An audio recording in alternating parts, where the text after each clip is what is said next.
અમદાવાદના ઈસનપુરમાં વિદ્યાર્થીનીએ આપઘાત કર્યો છે। પોતાના ઘરે ગળે ફાંસો લગાવીને આપઘાત કર્યો છે।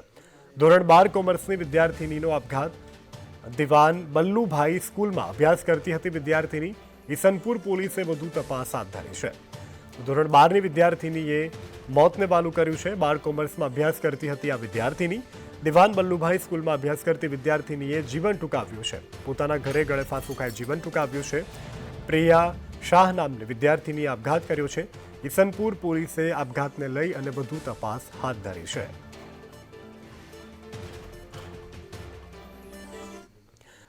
તો લોકસભાની ચૂંટણી પહેલા મધુ શ્રીવાસ્તવના નવા જૂની કરવાના એંધાણ સામે આવ્યા છે। મધુ શ્રીવાસ્તવે કોંગ્રેસ પ્રમુખ શક્તિસિંહ ગોહિલની સાથે મુલાકાત કરી। હાથ સે હાથ જોડો અભિયાન હેઠળ તેઓ કોંગ્રેસમાં જોડાઈ શકે છે। જોકે મધુ શ્રીવાસ્તવે મુલાકાતને ઔપચારિક ગણાવી છે। ભાજપે વાઘોડિયાથી મધુ શ્રીવાસ્તવને વિધાનસભા 2022ની ચૂંટણીમાં ટિકિટ ન આપી હતી। વિધાનસભા ચૂંટણીમાં અપક્ષમાંથી લડ્યા હતા મધુ શ્રીવાસ્તવ। વિધાનસભા ચૂંટણીમાં ભૂંડી રીતે હાર્યા હતા મધુ શ્રીવાસ્તવ। મધુ શ્રીવાસ્તવ અને શક્તિભાઈ બંને ધારાસભામાં ધારાસભ્ય તરીકે સાથે કામ કર્યું હતું। માન્ય શક્તિસિંહભાઈ જ્યારે અધ્યક્ષ તરીકે એમની નિમણૂક થઈ ત્યારે મધુ શ્રીવાસ્તવજીએ એમને અભિનંદન માટે ફોન કર્યો હતો। આજે એ અમદાવાદ શહેરમાંથી પસાર થતા હતા, એમને શક્તિભાઈને ફોન કર્યો કે આપ અમદાવાદમાં છો? શક્તિભાઈએ કીધું હું પીસીસી છું, આવો ચા પીવા માટે। બસ આજે ફક્ત ને ફક્ત એમના જૂના સંબંધો અને એમને અભિનંદન આપવાના રૂબરૂ બાકી હતા અને શક્તિભાઈએ કીધું કે અમદાવાદમાં છું એટલે આજે કાર્યાલય ઉપર આવ્યા હતા। એટલે શક્તિસિંહ જૂનો મિત્ર ખરા અમારા, અમે સાથે ધારાસભ્ય રહ્યા। એટલે શક્તિસિંહની કોંગ્રેસની ઓફિસની બાજુમાં મારો એક અશોકસિંહ કરીને ઠાકુર છે, એ ખાસ મારો મિત્ર છે। એને મળવા ગયો હતો મકાનના સિલસિલામાં। એ દરમિયાનમાં શક્તિસિંહ તેથી ગુજરતા હશે, એમને કીધું હશે કે આવો મધુભાઈ આવો ચા બા પીશું આવો। એટલે પછી એમના ઓફિસમાં જઈને હું અશોકસિંહ 3 જણ બેસીને ચા બા પીધી અને ચા પીને સીધા પાછા આવ્યા। ચર્ચાઓ થઈ કેમ તો શું છે બરાબર છે, બાકી રાજકીય રીતે કોઈ એવી ચર્ચા થઈ નથી। આજે સ્માર્ટ શહેર અમદાવાદના એક એવા વિસ્તારની વાત કરવી છે કે જ્યાં માનવ જિંદગી નરકાગાર બની છે। અહીં સ્માર્ટ સિટીના નાગરિકો મુસીબત વેઠવા માટે મજબૂર બન્યા છે, કેમ કે એએમસીના અધિકારીઓને ગરીબોના વિકાસમાં કોઈ રસ નથી, ફક્ત તાઇફાઓમાં જ રસ છે। ન્યૂઝની ટીવી સ્ક્રીન પર આ દ્રશ્યો કોઈ છેવાડાના ગામના નથી, પરંતુ આ વિકસિત અને સ્માર્ટ શહેર અમદાવાદના છે। સાબરમતી નદી કિનારે વસતા લોકોને વટવા વિસ્તારમાં 2011માં ફ્લેટ ફાળવવામાં આવ્યા હતા, પરંતુ આજે તે ફ્લેટની સ્થિતિ દયનીય છે।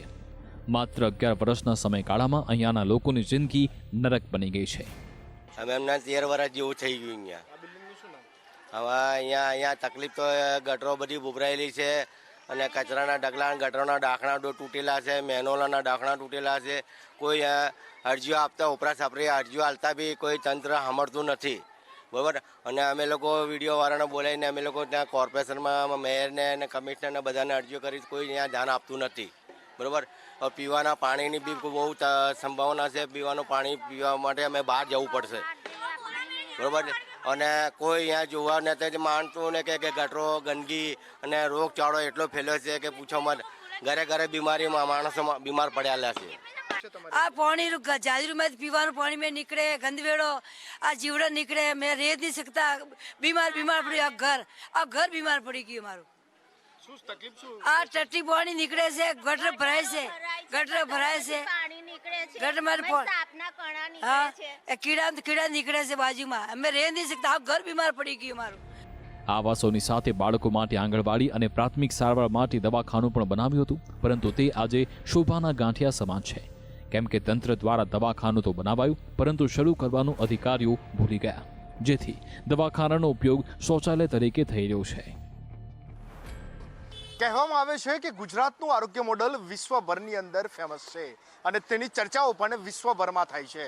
ત્યારે આપણે આજે એક એવું દવાખાનું બતાવવું છે કે જે સરકારે બનાવ્યું તો ખરું, પરંતુ ચાલુ કરવાનું જ ભૂલી ગયા। અમદાવાદ મ્યુનિસિપાલિટી કોર્પોરેશનના વિસ્તારમાં આવેલું આ વટવાની સ્થિતિ છે, જ્યાં આગળ એક દવાખાનું બતાવવામાં આવ્યું. દવાખાનું જે છે તે બનાવી દીધું, તમામ જે સ્ટ્રક્ચર છે તે તૈયાર કર્યું ને પછી ચાલુ કરવાની ભૂલી ગયા. હવે દવાખાનાની અંદરના આપ દ્રશ્યો જોઈ લો. આ એ જ ગુજરાતના દ્રશ્યો છે કે જ્યાં એશિયાની સૌથી મોટી હોસ્પિટલ પણ આવેલી છે, પરંતુ એક સામાન્ય રાહત દરે ચાલતું આ દવાખાનું પણ કોર્પોરેશને બનાવ્યું અને ત્યારબાદ તેને જાળવણી છે તે યોગ્ય ન થઈ શકે ને તેને સાચવવાનું પણ તેઓ ભૂલી ગયા છે. દવાખાનું રેડી થઈ ગયું, ઇન્ફ્રાસ્ટ્રક્ચર માટે બિલ્ડિંગ રેડી કરવામાં આવ્યું, પરંતુ કોર્પોરેશનને યાદ જ ન રહ્યું કે આપણે કોઈ આવું બિલ્ડિંગ બનાવ્યું છે જે લોકોની સારી સુવિધા માટે કામ આવી શકે છે. આ નર્કમાં વસતા લોકોએ એએમસીના અધિકારીથી લઈ મેયર અને કમિશનરના દ્વાર ખખડાવ્યા. ત્યારે સ્થાનિકોની પીડા જોઈ એએમસીના વિપક્ષ નેતા શહેજાદ ખાન પઠાણે મુલાકાત કરતા આવાસની સ્થિતિ અને વર્ષોથી બંધ પડેલું દવાખાનું જોઈ સ્તબ્ધ થયા હતા અને તંત્રને પણ આડે હાથ લીધું હતું. 2011 में वटवा में सद्भावना नाम से आवास बने गए थे. 290 से अधिक ब्लॉक गरीब जनता को घर देने के लिए बनाए गए थे, जिसमें करीबन 9000 से ज्यादा आवास 200 करोड़ की लागत से भारतीय जनता पार्टी ने अहमदाबाद शहर की गरीब जनता के लिए बनाए गए थे.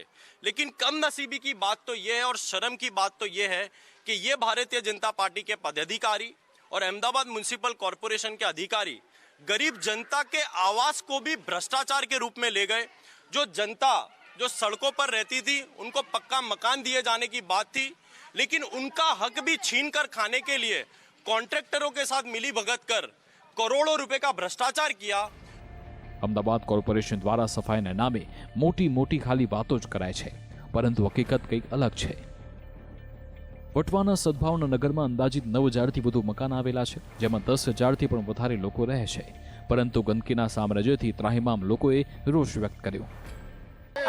અમે વટવા ચારમાણે હિન્દુસ્તાનમાં જ રહીએ છીએ અહીંયા, અને ચારે બાજુ આપણે ગંદકી જ ફેલાઈ રહી છે. અમારા નાના છોકરા છે, બાળકો છે, બધા બહુ હેરાન થાય છે.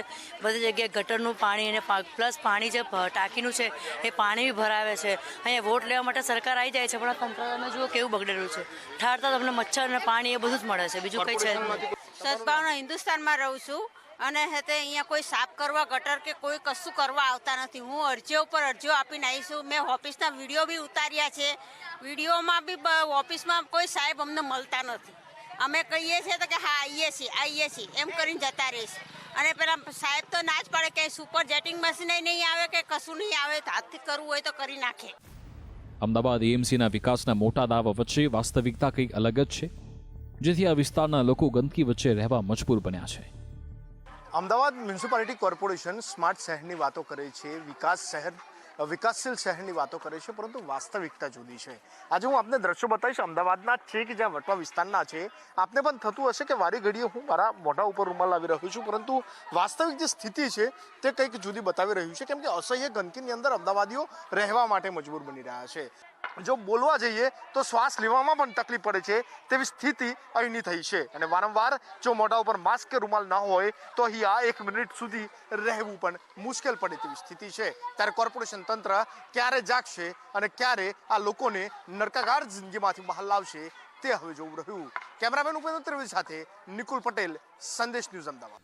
આગળ વાત સમાચારમાં શિહોર નગરપાલિકા હાલ કંગાળ સ્થિતિનો સામનો કરી રહી છે, અને જેમાં શહેરની સરકારી કચેરીનો આશરે ₹60 લાખનો મિલકત વેરો બાકી છે, જ્યારે કુલ મિલકત વેરો 5 કરોડથી પણ વધારે બાકી છે, જેમાંથી માત્ર ₹78,000 જ વસૂલ કરવામાં આવ્યા છે.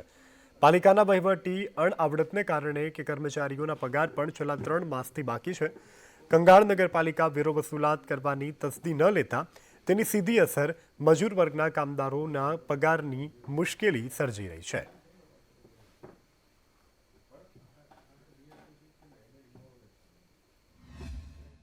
સરકારી ઓફિસો જે છે એની પણ વેરાના લેવાના બાકી છે ₹41,72,126. એમાં city survey office, district poultry farm અને રેન્જ ફોરેસ્ટ ઓફિસ, તાલુકા પંચાયત, પથિકાશ્રમ, શિહોર એજ્યુકેશન ફાઉન્ડેશન અને આરામ ગૃહ, આ સરકારી ઓફિસો છે એની પાસે લાખો રૂપિયાનો વેરો લેવાનો બાકી છે. એક ₹500 ગરીબ વેપારી કે ગરીબ માણસ પણ બાકી પૈસા હોય તો નગરપાલિકા ઢોલ વગાડીને પૈસા માંગવા જાય છે વેરાના, તો આ સરકારી ઓફિસો પર કેમ માંગતી નથી? શિહોરની અંદર હાલ વસૂલાતની કામગીરી ઘણી જ નબળી હોવાથી વસૂલાતની હાલ અમે ઝુંબેશ કરી રહ્યા છીએ. અમારે શિહોર નગરપાલિકાની કુલ ચાલુ વર્ષની વસૂલાત 1,76,00,000 કરવાની થાય, અને પાછળની બાકી છે એ 3,24,00,000 કુલ મળીને 500 લાખ એટલે કે 5 કરોડ જેટલી વસૂલાત બાકી છે. અમે પગાર હાટોની આવી છીએ, દર મહિને અમારે આવવું પડે છે, પગાર કરતા નથી અમને કાંઈ કરતા નથી, કાંઈ રજૂઆત કરતા. અમે અહીંયા આવી અમે ભીખ માંગી છીએ, કામ ધંધો ડહળ્યું તો અમે ભીખ માંગી. અમે સાહેબ પાસે રજૂઆત કરવા આવેલા, 2 મહિનાથી પગાર નથી થયા, તો સાહેબે એવું કીધું કે 3 મહિનાની ગ્રાન્ટ નથી આવી, તો ગ્રાન્ટ આવશે પછી પગાર કરીશું. તો રાજ્યમાં સરકારી ભરતી પ્રક્રિયામાં વિવાદનો દોર યથાવત છે. પંચમહાલ જિલ્લામાં આંગણવાડી કાર્યકર અને તેડાગરની ભરતી પ્રક્રિયામાં મોટા છબરડા થયા હોવાનું સામે આવ્યું છે. એક ઉમેદવારનું નામ મેરિટમાં 2 વાર દર્શાવવામાં આવ્યું હોવાનો આક્ષેપ લાગ્યો છે. મેરિટ પ્રક્રિયામાં ઉમેદવારો અન્યાય થયો હોવાનું પણ આક્ષેપ છે. મહિલા ઉમેદવારો ICDS કચેરી પહોંચી અને વિરોધ નોંધાવ્યો હતો. ઉમેદવારોની અપીલ ગ્રાહ્ય ન રાખવામાં આવતા મહિલા ઉમેદવારોએ હોબાળો કરી ભરતી પ્રક્રિયા રદ કરવાની માંગ કરી હતી. કોમ્પ્યુટરવાળાએ મારે 1,000ની જગ્યાએ 1100 લખી દીધા છે અને અમે પણ બધા જ ડોક્યુમેન્ટ અપલોડ કરેલા હતા પાછળ, પણ એનું કંઈ ધ્યાનમાં રાખ્યું નથી અને જે 1100 લખ્યા છે એને ધ્યાનમાં રાખીને અમારી ફોર્મ રિજેક્ટ કર્યું છે અને અમારું મેરિટ થઈ જાય છે છતાં બી એનું કંઈ ધ્યાનમાં રાખવામાં આવતું નથી. અપીલ કરી છે પણ એનું કંઈ ધ્યાનમાં રાખવામાં આવ્યું નથી. એ તો એમ કે તમને ભૂલ પડી તો તમારે બીજી વખતે અરજી કરી દેવી હતી ને એમ, પણ અમે એવું વિચારતા કે એક જ વખત અરજી થાય છે, એવું બીજી વખત કરી શકાય એવું ખબર નથી. આ આંગણવાડી કાર્યકર તેડાગરની ભરતી છે ટોળોના મુવાડા. તેમાં પ્રથમ જે ઉમેદવાર મેરિટ લિસ્ટમાં આવ્યા છે એમણે 2 વાર અરજી કરી છે, જે હું કહું છું કે માન્ય ના ગણી શકાય, પણ આ લોકો કહે છે કે અરજી 10 વાર પણ કરી શકાય છે. મારું બીજા નંબર પર નામ છે, તો મારી અરજી હું મેરિટમાં ભલે નથી પણ હું માન્ય ગણાવી જોઈએ એમ, અને અરજી એકથી વધારે વાર ના કરી શકાય. GPSCની વેબસાઇટ પર બી આપણે જોઈએ તો એક જ વાર અરજી કરી શકાય, બીજી વાર ઓનલાઈન અરજી સ્વીકારવામાં જ નથી આવતી. તો આ લોકો એવું કહે છે કે 1 થી 10 વાર અરજી કરી શકાય, તો એવું હોય જ ના એમ. મહેસાણા મામલતદાર કચેરીમાં ભંગારની હાલતમાં કાગળના ઢગલાઓ ખડકી દેવાયા. કચેરીના ATVT સેન્ટર ખાતે કાગળના ઢગલા ખડકાયેલા છે. મામલતદાર દ્વારા સ્વચ્છતા અભિયાન હેઠળ બિનજરૂરી દસ્તાવેજો દૂર કરાયા અને ટૂંક જ સમયમાં ટેન્ડર બહાર પાડી તેનો નિકાલ કરવામાં આવશે.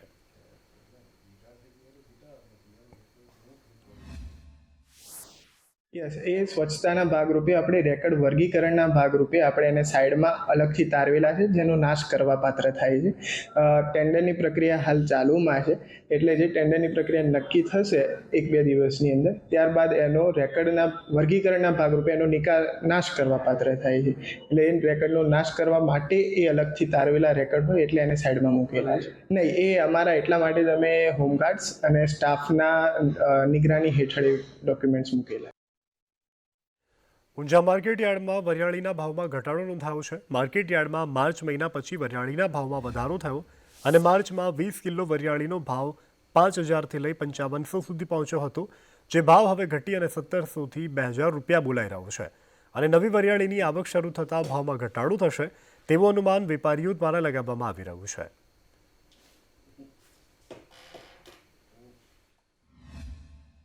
હજુ બજારમાં નવી વરિયાળીની આવક બહુ થતી નથી, પણ જૂની વરિયાળી પણ હવે બહુ વધારે બજારમાં નથી. વરિયાળીના ભાવ અત્યારે તો એકદમ નીચે રિઝનેબલ લેવલે આવી ગયા છે. આ વર્ષે વરિયાળીનો પાક ખૂબ મોટો છે અને વેધર પણ એને અનુકૂળ છે, એટલે આવતી સિઝનમાં લગભગ વરિયાળીના ભાવ 1,500થી 2,000ની આજુબાજુમાં રહેશે એવી ધારણા છે. વરિયાળીમાં 2023ના માર્ચ મહિના આસપાસમાં લગભગ 2,500થી 3,000 રૂપિયા 20 કિલોના વેપાર હતા, જે વધીને 5,095 રૂપિયા સુધી ગયા હતા.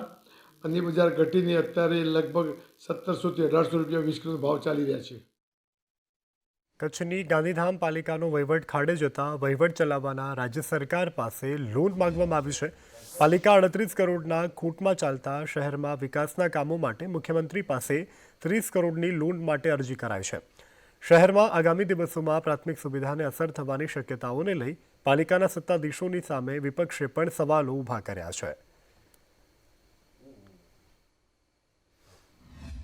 ગાંધીધામ નગરપાલિકાનો વિસ્તાર દિન પ્રતિદિન ડેવલપ થતો હોય, જે મુજબ વધારાની જે સેવાઓ પૂરી પાડવાની થાય છે તે માટે નગરપાલિકાનો આર્થિક બોજો પણ વધે છે અને ગાંધીધામ નગરપાલિકાની હાલની આર્થિક પરિસ્થિતિ નબળી હોય સરકાર પાસેથી વધારાની 30 કરોડ જેવી ગ્રાન્ટ અથવા લોન સ્વરૂપે માંગણી કરેલ છે. 15 વર્ષથી ભારતીય જનતા પાર્ટીનું શાસન અને રાક્ષસી બહુમતીવાળું શાસન, જેમણે રાજ્ય સરકારોએ આપેલી ગ્રાન્ટોને ગેરવલ્લે કરી જ્યાં ત્યાં વાપરી આજે આ નગરપાલિકાને કંગાળ સ્થિતિમાં ઊભી કરી નાખી છે. એના માટે જવાબદાર હોય તે ભારતીય જનતા પાર્ટીના શાસકો છે. તો રાજ્યમાં એક તરફ દીપડાના આતંકથી અનેક જિલ્લામાં લોકોમાં ભયનો માહોલ છે, તો બીજી તરફ સુરત જિલ્લાના એવા અનેક ગામો છે કે જ્યાં ખેડૂતો આ હિંસક પ્રાણીને મિત્ર માને છે, કારણ કે અહીં દીપડાને કારણે ખેડૂતોનો પાક સુરક્ષિત રહેતો હોવાનો પણ દાવો છે. માંગરોળ તાલુકો આ વિસ્તારના ગ્રામજનોનું કહેવું છે કે ગામમાં છેલ્લા ઘણા સમયથી દીપડો ફરે છે. ગામના કેટલાક લોકોની નજરે પણ આવે છે, પરંતુ દીપડાએ અત્યાર સુધીમાં તેઓને નુકસાન પહોંચાડ્યું નથી.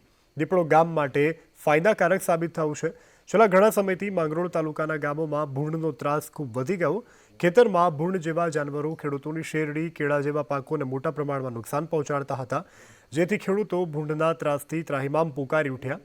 તેવામાં જ્યારથી ગામની સીમમાં દીપડાના આંટા વધ્યા ત્યારથી ખેડૂતોના ખેતરોમાં ભૂંડથી થતા પાક નુકસાનીમાં ઘટાડો નોંધાયો તેવું ખેડૂતો જણાવી રહ્યા છે. ને લઈને ખેડૂતોને ઘણો ફાયદો થઈ રહ્યો છે. તમે જોયું છે કે ડુક્કરો ખેતરની અંદર ખૂબ જ મોટા પ્રમાણમાં નુકસાન કરી રહ્યા છે. તો દીપડાને લઈને ડુક્કરની સંખ્યા પણ કાબૂમાં છે, જેને લઈને ખેડૂતો પણ ઘણા ખુશ છે અને ખેડૂતો હવે દીપડાને પોતાના વિસ્તારમાં ધીરે ધીરે સ્વીકારી રહ્યા છે. એકાદ 10 કે મતલબ જે દીપડા પકડાય છે તે અમારે એકાદ તો રહેવો જોઈએ, કે દીપ પકડવો જોઈએ. તો એના કારણે ખેડૂતે થોડોક આધાર રહે કે દીપડાને લીધે ભૂંડનો ત્રાસ ઓછો થયેલો છે. એટલા માટે આ વિસ્તારમાં દીપડો હુમલો કરે છે ખરો? હુમલો અત્યારમાં અમારા વિસ્તારમાં પણ બીજા ઘણા જગ્યાએ થયો હશે, બાકી અમારા એરિયામાં તો 2-3 જગ્યાએ જોયા અમે, પણ કોઈ જગ્યાએ નુકસાન કર્યું નથી. ભાઈ કોઈ એક જ વખત જોવા મળે છે ને કોઈ એકાદ દીપડો હોય એવું અમારા મજૂર લેબર વર્ગ એવું કહે છે, પણ તેનાથી અમને કોઈ નુકસાન નથી અને એનાથી અમને ફાયદો છે કે ડુક્કર એને અમારા તારી આવતા ઓછા થઈ ગયા છે. એટલે એ ખેડૂતનો મિત્ર જ છે અને ખેડૂતના મિત્ર તરીકે એને રહેવા દેવો જોઈએ. એને દીપડાથી આજે ખેડૂતો ઘણા બીએ છે, પણ દીપડો ખરેખર આપણો મિત્ર છે. દીપડો જો વિસ્તારમાં હોય ત્યાં ડુક્કર હોતા નથી, ને દીપડો જે વિસ્તારમાં હોય છે ત્યાં ચોરી નથી થતી, ઢોરોનો ચારવાનો ખેડૂતને નુકસાન નથી થતું. ને ડુક્કરનો જો વિનાશ કરવામાં નહીં આવશે ને એનું કંઈ પણ કરવામાં નહીં આવશે તો 15 વર્ષમાં અનાજમાં ફાફા પડશે. તો એને છેલ્લે નપુસક બી કરવા જરૂરી છે. કદાચ એને નહીં મારી શકતા હોય તો ખેડૂતોને ખરેખર જીવડાવવા માટે અને ખેડૂતની જો પાકને રક્ષણ કરવા માટે દીપડો પણ જરૂરી છે. તો ગુજરાતમાં જૂની પેન્શન યોજનાની માંગ પ્રબળ બની રહી છે. ગુજરાત રાજ્ય પ્રાથમિક શિક્ષક સંઘના પ્રમુખે નિવેદન કર્યું. ગુજરાતમાં 4 ઝોનમાં અલગ અલગ સ્થળે ધરણા થશે. રાજ્યમાં આગામી દિવસોમાં ધરણા થશે. મહારાષ્ટ્રમાં જૂની પેન્શન યોજનાની જાહેરાત આવકાર્ય છે. એમાં જૂની પેન્શન માટે આવનાર સરકાર સામે અમારી પણ જે માંગણીઓ હતી, આ સરકારે જે વચન આપ્યું હતું, જે 2005 પહેલાં જે કર્મચારીઓ છે એમને જૂની પેન્શન આપવા માટેની સરકારે જાહેરાત કરી હતી અને 10 સામે 14 એ પણ આજ દી સુધી એનો નિર્ણય કરવામાં આવેલ નથી.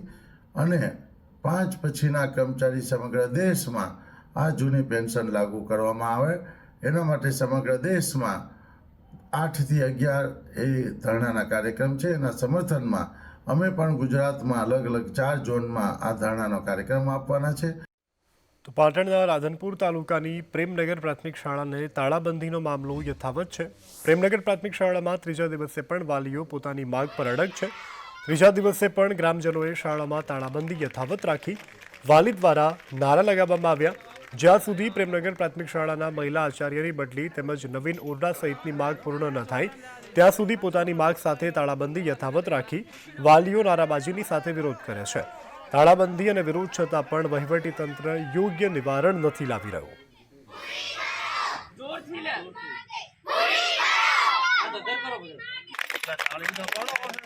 ભાવનગરના બગડી નદીના પુલ ઉપર ભ્રષ્ટાચારના આક્ષેપ સ્થાનિકો દ્વારા કરવામાં આવ્યા છે. સરકારી નિયમ મુજબ કામગીરી ન થવાનો આક્ષેપ આસપાસના ગ્રામજનો અને સરપંચોએ આક્ષેપ લગાવ્યા. દાઢા ગામ નજીક છેલ્લા 2 વર્ષથી પુલની કામગીરી ચાલી રહી છે. હલકી કક્ષાના સળિયા વાપરતા હોવાનો પણ સ્થાનિકોએ આક્ષેપ કર્યો છે.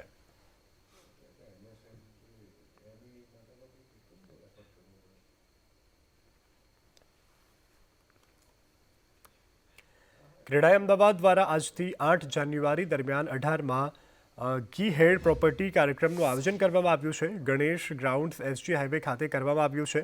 ત્યારે મુખ્યમંત્રી ભૂપેન્દ્ર પટેલના હસ્તે ગિયાઈ હેડ પ્રોપર્ટી શોનો પ્રારંભ કરવામાં આવ્યો હતો. એક્ઝિબિશનમાં ઇન્ડસ્ટ્રીના 60થી વધુ અગ્રણીઓ ડેવલપર્સ દ્વારા અમદાવાદના વિવિધ વિસ્તારોમાં 400 જેટલા residential, commercial, industries, plotting, weekend villa અને પ્લોટિંગના પ્રોજેક્ટ્સ પ્રદર્શિત કરવામાં આવ્યા છે. Green homes, green offices, green environment, એના માટે 25,000 શરૂ કરવા 25,000 મકાન રેસિડેન્શિયલ અને 20 લાખ ફૂટ કમર્શિયલ ડેવલપમેન્ટ ગ્રીન બિલ્ડિંગ કરવા ક્રેડાઈના ડેવલપર્સ જઈ રહ્યા છે.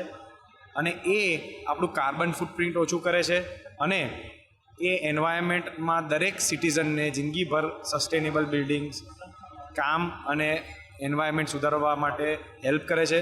તો એ પ્રજાલક્ષી અને ઇન્ડસ્ટ્રીલક્ષી ધ્યાનમાં આવા 5 MOU કર્યા છે અને આ તો એક શરૂઆત છે.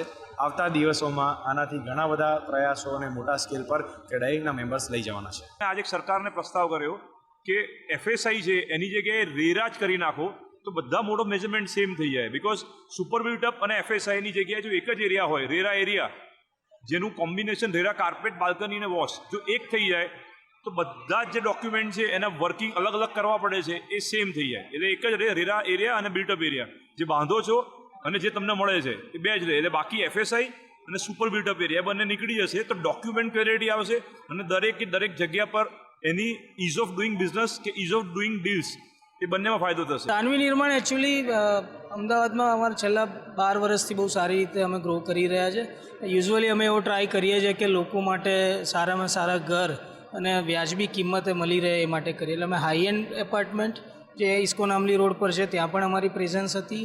અત્યારે અમે ગોતા એક્સટેન્શનમાં એક એફોર્ડેબલ પ્રોજેક્ટ કરી રહ્યા છે જે લગભગ 45 લાખથી નીચેની ટિકિટના છે, જે સામાન્ય પબ્લિક માટે ઘર લેવું એના માટે બહુ સારી વસ્તુ છે. એ સિવાય સાઉથ બોપલમાં મિડ સેગમેન્ટના અમે જે કમ્ફર્ટેબલ લિવિંગ કહીએ એ કેટર કરીએ છીએ. તેમજ એક્સક્લુઝિવ લિવિંગમાં સેન્ટ્રલ બોપલમાં અમે સ્પેક્ટ્રા કરીને પ્રોજેક્ટ કરીએ છીએ જે 4 બેડરૂમ અને 3 બેડરૂમનો પ્રોજેક્ટ છે. તો લગભગ બધા જ ટિકિટ અને બધી જ કેટેગરીમાં અમે કામ કરી રહ્યા છીએ. વાયબ્રન્ટ ગુજરાત સમિટને લઈ તડામાર તૈયારીઓ. અત્યાર સુધીમાં 9 વાયબ્રન્ટ પૂર્ણ. બળવંતસિંહ રાજપૂતનું નિવેદન. 2003થી વાયબ્રન્ટ ગુજરાત ગ્લોબલ સમિટની શરૂઆત થઈ છે. સમગ્ર દેશ માટે ગુજરાત વિકાસ મોડેલ હોવાનું પણ બળવંતસિંહ રાજપૂતે જણાવ્યું. આજે વિકાસ મોડેલ સમગ્ર દેશ માટે કહેવામાં આવે છે. આપણે સૌ જાણીએ છીએ કે આ દેશમાં ભલે આપણે ભૌગોલિક સ્થિતિએ નાના હોઈએ પણ નિકાસમાં 33%થી વધારે નિકાસ એ આપણે ગુજરાત કરે છે. 18%થી વધારે ઉત્પાદન આપણે ગુજરાતમાં થાય છે. આવનાર 11% જે ફેક્ટરીઓ છે એ પણ ગુજરાતમાં છે. અને એમ કહેવાય છે કે સમગ્ર દેશની અંદર રોજગારી આપનાર સૌથી પહેલું કોઈ રાજ્ય હોય નંબર 1 પર તો ગુજરાત છે.